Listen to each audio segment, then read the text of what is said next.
All right, guys, here's the fall project that I'm working on. This is a 1960 Massey Ferguson Super 92.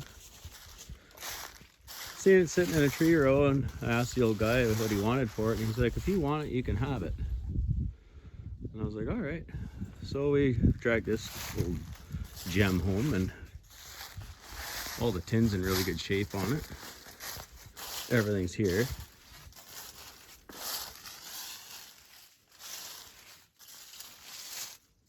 But the biggest problem with this combine is the motor was so badly seized in it that it was beyond saving.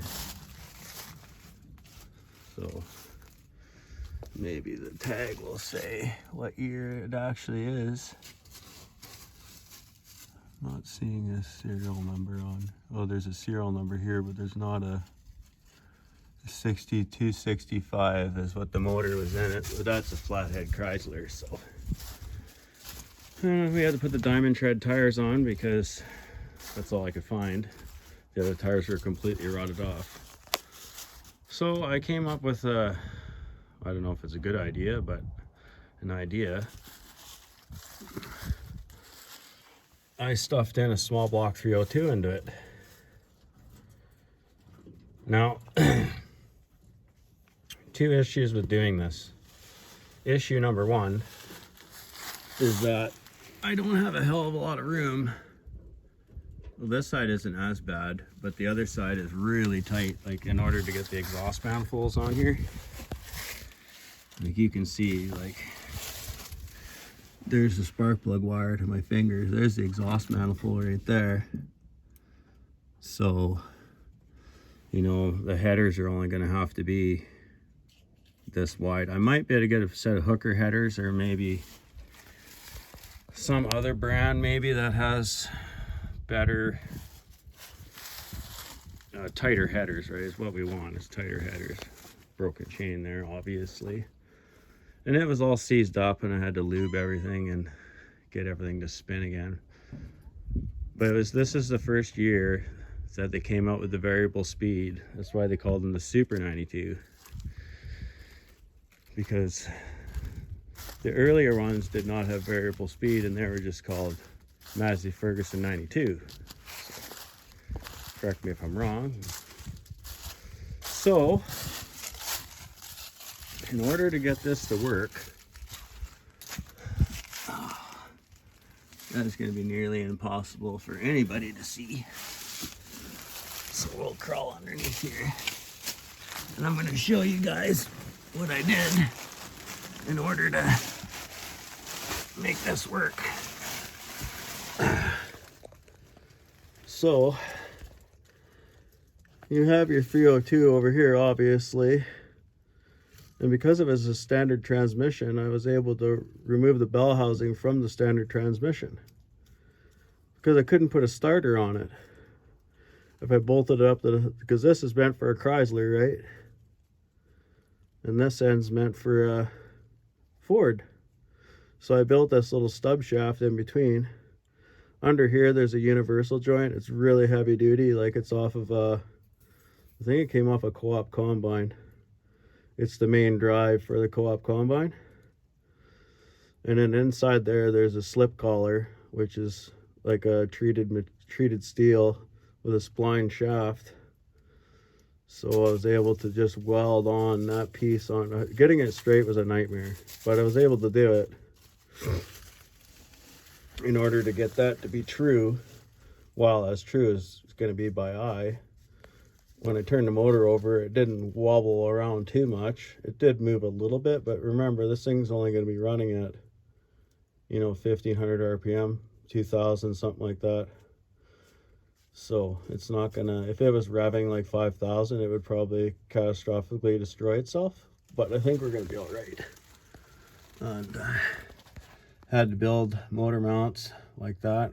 Luckily, the Fords have two different mounting points for different body types, like a truck or a car frame. The motor mount, they have a really wide motor mount that would go down to a bolt to get your centers right.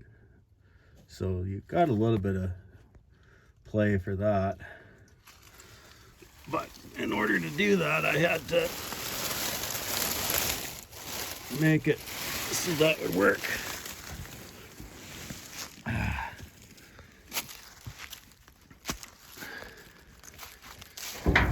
Actually, this tire is actually in really good shape. 18 4x26s. I had to remove the ladder though in order to get the tire on there. I'll have to just build the ladder out a bit and couldn't come back down, or maybe I'll build the ladder out this way like the newer combines do.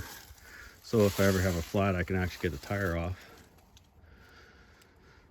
But other than that, so I'll be doing a couple of videos probably on this combine in order, you know, I still got some stuff to do. I was doing it and then I was like, you know, I should be posting this, because I was Googling on YouTube to see if anybody else had done anything idiotic like this. And I didn't find anything really on Super 92s at all. A few videos. It's fairly clean on the inside. Biggest thing with these old combines is these felt strips right here. If those are missing, when it's chaffing, the grain will actually fall down in this crack right here. And then you're gonna lose your grain. There's more up top in the front up there. I don't know if you guys can see it. It needs a major good cleaning, but I'm able to, it's a rotor right there. But other than that, it's actually, for where it was sitting, it's actually in really, really good shape. And it had that straw chopper on the back. We took that off because I want the straw for bedding for the lambs, so we don't want to chop it all so fine, right? So anyway, so that's what I'm working on, guys. So it does turn over all the way like the combine itself. I had the supposed to be wooden blocks up there, so I did that, and I guess down there is supposed to be wooden blocks on these models too. Don't know about clutch and stuff yet, but we'll find that out more when I get it first started, just to see how everything's gonna work. Like hooking up the radiator, because it was on a flathead Chrysler. All this stuff up here is gonna be different. The top one might be too bad to put on, but the bottom one's gonna be like, this thing's like look at how close to the tire this is. I am concerned about that, because that's only, I can get my fingers in there, but that's about it. But I don't think it's going to be a problem. So we'll keep tinkering with this thing and see how this goes. I know it's going to need another carburetor on it, obviously, because it's been sitting for forever. But the motor was low mileage, and it did run really good the last time I had it running, but it hasn't ran for, I don't know, 12, at least 12 years. So, but when I was last used it, it ran good. So, and it was in a truck under a hood, and I'd come down and turn it over every year, you know, every spring or every fall or whatever. I'd come down with a by hand and just turn it over, so you know it doesn't, things don't get seized up on it. And this little guy here runs a rod inside, and there's a flap that moves back and forth to shut, so when this gets all full of chaff and stuff, that door will shut inside so that chaff has the chance to fall off. And once the chaff falls off, then, you know, I think it's more for temperature too, and then that'll let the air move back through it again.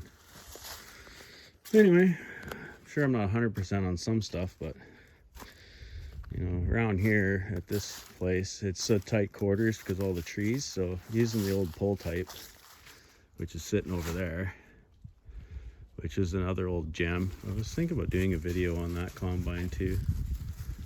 And I've done the grain 2 years in a row with that old pull type over there, and it's done a really good job. But those felt strips inside of it are also toast too. And it's so tight to get in there, I don't know if I can reach inside in order to get those felt strips put back in or not. So, but yeah, a little bit of wear on the auger. You know, she's got some wiggle woggle room to it. She's done some combining in its life, but it's not all seized up, so it's good. And it'll be just a matter how much junk's gonna be inside that fuel tank, because I'm gonna need the capacity to, in order to combine that quarter over there, or the other part of the quarter anyway. Because we're not doing it with pull type, because it's just too small of a swath, and you have to cut half the deck with the swather in order to get it so it'll eat it. And if you put too big of a swath through it, it just plugs it, so it's not really big enough. It's fine for the small fields, but turning around, it has like a 90-foot long tongue on it, which is stupid why they had it so far away. And yeah, it's just too much turning. And this thing I can just zip around and zip back around, and way you put the header down, way you go again. So even the wood's still up there. Like, it was sitting right in the middle of the bush, so it was in the shade, so that's probably why a lot of the paint and stuff's still there. We were pulling it home, and I'm like, what's that hanging down there? Huh, the power steering thing is rusted right off. So I was like, whatever, we don't need that. So, oh, I guess there is a dent right there. Oh, a rubber mallet and knock that out. But other than that, I think that's the only dent I found in the whole combine. Other than that, like, the body it's in really, really nice shape. I've seen a lot of these combines. They're going for scrap that are just beat. And they never took off the doors on here, so this is pretty badly rotted out in here. Like, look at that. It's just, yeah, that's gonna have to be addressed too. And whatever else I can find on this thing that's, I don't know if that one's seized up now. Oh no. It just needs to run, right? It needs to run so that it'll get going. Like, this all turns. So that is not an issue that way. Anyway, I think I've rambled on long enough, so if I find some more parts here, I'll do another video on it. So I never found anybody that done any videos. Like, there's a couple out there, but not no heart transplant ones. So yeah. So anyway, if you like the video, please comment, give it a like, and subscribe if you want, and we'll talk to you guys later.